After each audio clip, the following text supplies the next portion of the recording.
آئیے جی بات کرتے ہیں ہم حج 2025 کی صورتحال کے حوالے سے، اور اس صورتحال سے پہلے ایک اور چیز بھی آپ کو بتا دوں کہ یہ شدید گرمیوں کا آخری حج ہوگا۔ ڈیٹیلز ایک سروے ہے جو بتا رہی ہیں کہ سال 2025 کا حج شدید گرمیوں کا آخری حج ہوگا، اور رپورٹ کے مطابق 2026 کی حج کی تاریخوں سے متعلق بھی آگاہ کر دیا گیا ہے۔ اسلامی کیلنڈر کے باعث آئندہ 16 سال تک حج کی آمد ٹھنڈے موسم میں ہوگی۔ یہ تو ایک جزوی بات جو اس میں نے ایڈ کی، لیکن حج کے حوالے سے بھی آپ کو بتائیں کہ سعودی عرب نے حج کی تیاریاں شروع کر رکھی ہیں جو کہ عروج پر ہیں۔ دنیا بھر سے لاکھوں عازمین حج انشاءاللہ سعودی عربیہ پہنچیں گے، اور اس حوالے سے سعودی حکام نے کچھ سٹیٹسٹکس بھی اس میں بتائے ہیں کہ 10,000 حج کوٹا ملنے کے باوجود پرائیویٹ جو ہے حج سکیم اس میں کچھ ایڈ ہوئے ہیں اور کچھ لیس ہوئے ہیں کہ پرائیویٹ حج سکیم کے 67,000 عازمین حج فریضہ حج کی سعادت سے محروم ہو جائیں گے، اور جو 10,000 کا کوٹا ملنے کے بعد نجی سکیم کے عازمین حج کی تعداد 24,000 ہو گئی ہے، اور مزید 67,000 کی بکنگ کی جا چکی ہے، جبکہ حج آرگنائزرز نے 70 کروڑ ریال سعودی عرب بھجوائے ہیں، اور حج کوٹا کے لیے وزیر اعظم سے مداخلت کی اپیل بھی کر دی گئی ہے۔ اور پاکستان کا کل حج کوٹا 1,79,210 ہے، یعنی کہ 179,210 ہے۔ اس میں سے نصف کوٹا جو ہے 89,605 سرکاری سکیم کا ہے، اور 99,605 پرائیویٹ حج سکیم کا ہے۔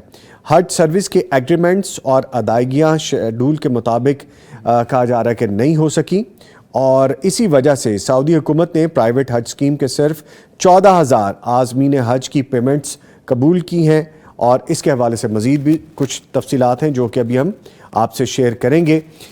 معزز مہمان بھی ہمیں جوائن کرتے رہیں گے۔ ایک دفعہ پھر آپ کو یہ میں بتاتا چلوں کہ آپ کا اپنا پروگرام صبح وطن آپ تک پہنچانے کے لیے ہمیں تعاون حاصل رہتا ہے۔ آج بھی ہمیں تعاون حاصل ہے سلوا بناسپتی اینڈ کوکنگ آئل کا، Naimat Banaspati and cooking oil, Hussain Habib trading private limited, اور ان کے ساتھ اشتراک شامل ہے دارالسلام انٹرنیشنل کا۔ ان سب کے تعاون سے صبح وطن آپ تک پہنچایا جا رہا ہے۔ ہم چونکہ بات کر رہے ہیں حج 2025 کی صورتحال کے حوالے سے، اس پہ بات کرنے کے لیے ایک معزز مہمان میرے ساتھ لائن پہ موجود ہیں، حافظ نصر اللہ خالد صاحب جو کہ کوارڈینیٹر ہیں الشغف حج اینڈ عمرہ سروسز کے۔ ان کو خوش آمدید کہیں گے۔ حافظ صاحب السلام علیکم۔ جی وعلیکم السلام ورحمۃ اللہ وبرکاتہ۔ حافظ صاحب بہت شکریہ آپ کے وقت کا، آپ نے وقت نکالا۔ ہم چونکہ بات کریں گے حج 2025 کی صورتحال کے حوالے سے، آپ یہ فرمائیے گا کہ آپ کی نظر میں ماضی میں جو حج آپریشن میں کن اصلاحات نے اچھے نتائج دیے جو کہ ابھی ہمیں دوبارہ شامل کرنے کی ضرورت ہے یا ان پہ دوبارہ عمل کرنا چاہیے؟ جزاک اللہ خیر جی، پہلے تو آپ نے مجھے یہاں پہ دعوت دی اور کچھ گزارشات پیش کرنے کا موقع بھی دیا، بہت شکریہ آپ نے دیا۔ دوسری گزارش میری یہ ہے کہ اگر ہم بات کریں ماضی اور حال کے حوالے سے، ایون مستقبل کے حوالے سے بھی، تو پہلے جو ہمارے پاس حج کے حوالے سے سسٹم تھا، اس میں ہمارا سسٹم بھی تھوڑا قدیم تھا اور سعودیہ کا سسٹم بھی قدیم تھا۔ یعنی سعودیہ کے اندر بھی کوئی معلم سسٹم چلتا تھا، اسی کے ذریعے کام شام ہو جاتے تھے، بعض اوقات چیزیں فائنلائز ہوتی تھی، بعض اوقات نہیں ہوتی تھی، مسئلے مسائل زیادہ تھے۔ ابھی تو الحمدللہ چونکہ جیسے پاکستان کے اندر پرائیویٹ آرگنائزیشنز بن گئی ہیں، ایسے ہی سعودی عربیہ نے بھی مختلف کمپنیز بنائی ہیں جو سروسز پرووائڈر ہیں، جن کو کہتے ہیں طوافہ کمپنیاں۔ تو ان طوافہ کمپنیوں کی وجہ سے کافی حد تک چیزیں ہماری بہتر ہو جاتی ہیں، اچھی ہو جاتی ہیں، اور ساری چیزیں پہلے سے پلانڈ ہوتی ہیں، ہوٹلز کے حوالے سے، مکتب کے حوالے سے، ٹرانسپورٹیشن کے حوالے سے، دیگر جو معاملات ہوتے ہیں اس کے حوالے سے۔ تو یہ کووڈ کے بعد آپ بھی جانتے ہیں کہ دنیا 180 ڈگری پہ گھوم گئی ہے، مزاج کے اعتبار سے بھی اور سہولت کے اعتبار سے بھی۔ تو ان چیزوں کو مد نظر رکھتے ہوئے ابھی ماشاءاللہ کافی حد تک چیزیں بہتر ہو گئی ہیں، اور اس سے کافی اچھے نتائج آ رہے ہیں۔ پاکستان کی اگر ہم بات کریں، یہ سعودی عربیہ کے حوالے سے تھا، پاکستان کے حوالے سے اگر بات کریں تو یہاں پہ بھی اب لوگوں کا جو حج کرنے کی طبائع ہیں وہ مختلف ہو چکی ہیں۔ پہلے والی وہ طبیعتیں بھی نہیں رہیں، اور اب ہمارے ہاں جو گورنمنٹ ہے، گورنمنٹ آف پاکستان منسٹری، جو کیونکہ یہ جو حج ہے، حج عمرہ، یہ منسٹری آف ریلیجیس افیئر کے تحت آ جاتا ہے جی، تو وہ بھی اس کے ماشاء اللہ اچھے معاملات وغیرہ کر رہے ہیں، چیزوں کو مزید فیسیلیٹیٹ کرنے کی کوشش کی جا رہی ہے۔ تو بہرحال الحمدللہ اس سے کافی اچھے نتائج برآمد ہو رہے ہیں انشاءاللہ۔ اچھا حافظ صاحب یہ بھی فرمائے گا حج آپریشن میں کون کون سے نئے ایسے اقدامات ضرور ہونے چاہیے؟ جس طرح ماضی میں ایسی چیزیں ہو جاتی ہیں کہ آپ کو جب وہ نظر دوڑائیں اس پہ تو آپ کو فوری طور پہ ذہن میں آ جاتا ہے کہ اس چیز کو اس طرح سے بہتر کیا جا سکتا ہے، یا یہ کام اس طرح سے کر لیا جاتا تو زیادہ بہتر ہوتا، تو ایسے کوئی اقدامات ہیں؟ جی بالکل، حج آپریشن کے حوالے سے ایک دو باتیں بہت زیادہ ضروری ہیں جی، کہ جب بھی بطور سروس آر او بھی کروایا، میں کوآرڈینیٹر بھی ہوں، الحمدللہ ڈائریکٹر بھی ہوں، جی تو بطور سروس پرووائڈر اگر میں دیکھوں تو جو بہت زیادہ ایک اس کے اندر لوپ آ جاتا ہے وہ یہ ہے کہ کچھ ایسی چیزیں ہوتی ہیں جو واضح نہیں ہوتی، وہ واضح ہوتی ہیں بالکل اینڈ ٹائم پہ جا کے. مثال کے طور پہ جیسے ایئر لائنس کو ڈیمانڈ بھیجی جاتی ہے، بکنگ آلریڈی چل رہی ہے، ایئر لائن کو ڈیمانڈ بھیجی گئی ہے، اب ایئر لائن کا رپلائی آتے آتے ٹائم لگ جاتا ہے.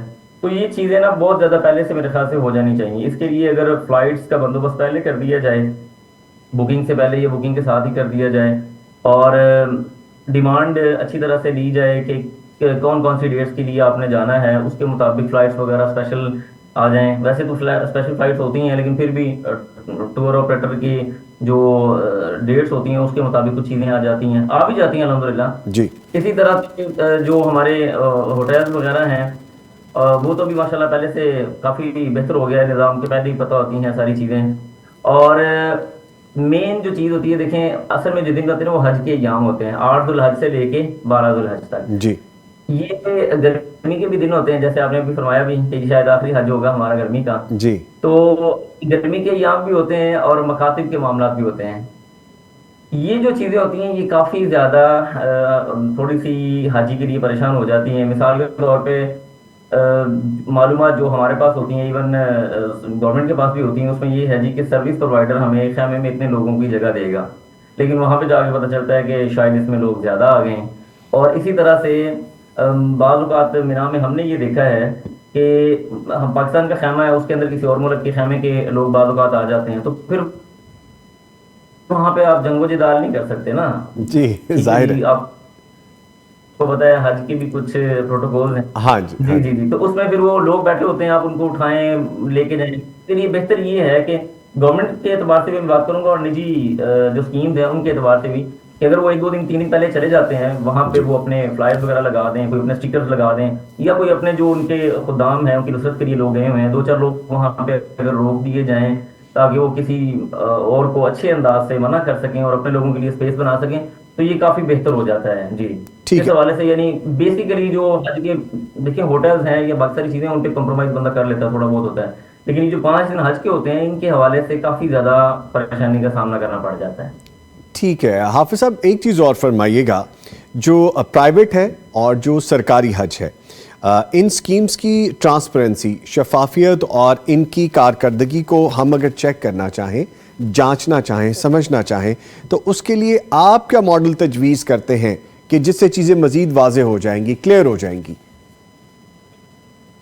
اچھا، اس حوالے سے میں بتاؤں، دیکھیں جو سرکاری حج ہے نا وہ ایک ہی طرح کا ہوتا ہے، یعنی اس میں سبھی لوگ ایک ہی طرح کی بلڈنگ میں گئے، ایک ہی طرح کے ہوٹلز کے اندر گئے، ایک ہی طرح کی ایئر لائنز وغیرہ لی اور ایک ہی طرح کی سروسز وغیرہ ہوتی ہیں. جو پرائیویٹ حج آرگنائزیشنز ہیں ان کے اندر کیٹیگری مختلف ہوتی ہے. بعض اکانومی میں لے کے جاتے ہیں، بعض 3 سٹار 4 سٹار میں لے کے جاتے ہیں، بعض 5 سٹار میں لے کے جاتے ہیں، اور بعض سمجھیں کہ 5 سٹار پلس میں بھی چلے جاتے ہیں. تو ایز سچ کوئی بہت بڑا اس کے لیے کوئی ماڈل ہم تجویز تو نہیں کر سکتے. البتہ یہ ضرور ہو سکتا ہے کہ جو گورنمنٹ کا حج ہے جس کیٹیگری کا، اس کیٹیگری کے حوالے سے اگر ہم لوگوں کے فیڈ بیک جمع کر لیں، اس کے لیے آپ گوگل فارم بنا سکتے ہیں، آپ اس کے لیے ویڈیوز لے سکتے ہیں، آپ اس کے لیے دیگر جو ہمارے پاس ذرائع ہیں ان کو استعمال کر سکتے ہیں. اگر ان کو استعمال کرتے ہوئے ایک اسٹیٹکس تیار کر لیے جائیں اور پھر اس کو پبلک کر دیا جائے تو ہمیں یہ واضح ہو جائیں گی چیزیں کہ لوگوں کو فیصلہ کرنا، خاص طور پہ اکانومی والے لوگوں کو فیصلہ کرنا آسان ہو جائے گا کہ ہم نے سرکاری حج میں جانا ہے یا پرائیویٹ حج آرگنائزیشن کے ساتھ جانا ہے. تو یہ ایک طریقہ ہو سکتا ہے. وگرنہ جو حج کی کیٹیگری ہے پرائیویٹ آرگنائزیشن کے اندر اور سرکاری آرگنائزیشن کے اندر، اس میں کافی زیادہ فرق آ جاتا ہے چیزوں کے حوالے سے. ٹھیک ہے. لیں جی، حافظ نصر اللہ خالد صاحب ہمارے ساتھ موجود رہی، کوآرڈینیٹر الشغف حج اینڈ عمرہ سروسز کے. حافظ صاحب بہت شکریہ آپ کے وقت کا.